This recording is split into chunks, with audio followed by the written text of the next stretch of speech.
Hola, soy Lorena Palmar y en esta oportunidad vengo a conversar con ustedes sobre lo que es la investigación cualitativa, respecto a lo que son las bases conceptuales, filosóficas, epistémicas, enfoques técnicos, instrumentales de este tipo de investigación. En esta oportunidad voy a conversar específicamente sobre lo que es la época del cambio social y la época de la gran diversidad. Para iniciar hablando de la época del cambio social, debo conversar un poco sobre lo que es el cambio social en sí. Y es que el ser humano, desde que ha poblado la faz de la Tierra, ha estado en constante cambio y evoluciones, cambios que han sido desde el punto de vista político, social, económico y cultural.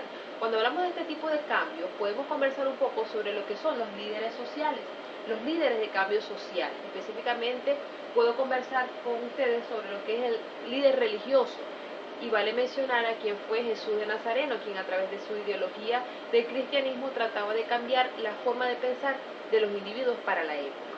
También podemos conversar un poco sobre lo que son los líderes político-militares, y vale mencionar aquí a quien fuese Julio César, a quien fuera también Hitler, y por qué no al expresidente de la República, Hugo Rafael Chávez Frías. También podemos hablar de lo que son los líderes filosóficos y científicos, y en esta oportunidad puedo mencionar también a quien fue Isaac Newton, quien a través de una idea y pensamientos filosóficos y también de propuestas innovadoras en el ámbito científico trató de cambiar la sociedad para ese entonces.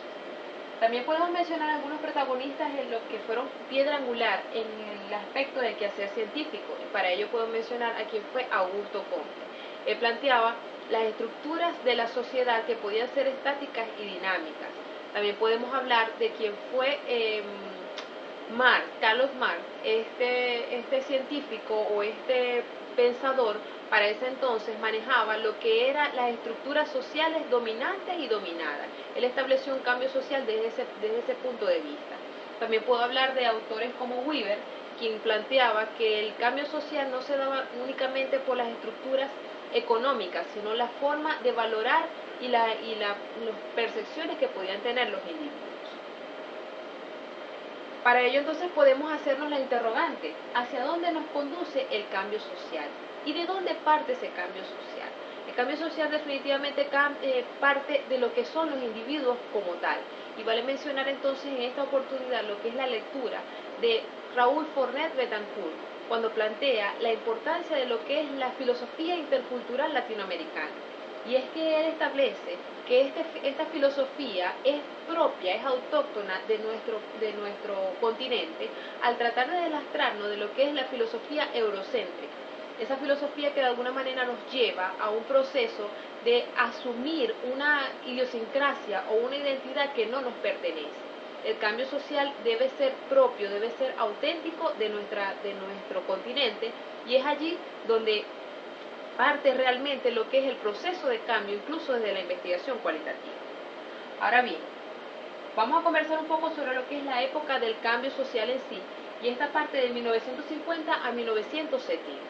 En ella, la investigación cualitativa no tenía una gran acogida para la investigación educativa como tal. En ese entonces, grandes profesionales de la época en el área educativa se alzaron contra lo que fue esa estructura cuadrada o sistémica de lo que era el método positivista, y trataron de ver mucho más allá, trataron de romper los paradigmas o romper los esquemas de lo que era un método tradicional, y trataron de irse más a lo que era la investigación cualitativa como tal. Esa época también es denominada la época dorada. En esa oportunidad lo que eran los entes gubernamentales estaban apoyando el financiamiento de lo que era ese tipo de investigaciones basadas en lo que era la estructura postpositivista o una estructura innovadora de investigación. Esta estructura también es denominada dentro de la época del modernismo, y donde la investigación cualitativa era vista como una nueva forma de investigación y se trataba de llevar una estructura netamente rigurosa. Se trató de hacer la rigurosidad de la investigación científica. Esto lo plantea Denzin y Lincoln en 1994. En esta época existe lo que fue el auge creativo, y era la aparición de las nuevas estrategias interpretativas. Surge lo que es la etnometodología. En ella, la técnica utilizada era la inclusión de lo que eran las clases sociales o las etnias. También tenemos la fenomenología, que estudia los fenómenos y las vivencias, la teoría crítica, un análisis más específico de lo que podía ser una teoría en procesos evolutivos, y lo que es el feminismo también, esa idea transformadora de lo que podía ser una estructura rígida o patriarcal. Eso con respecto a lo que era la época del cambio social.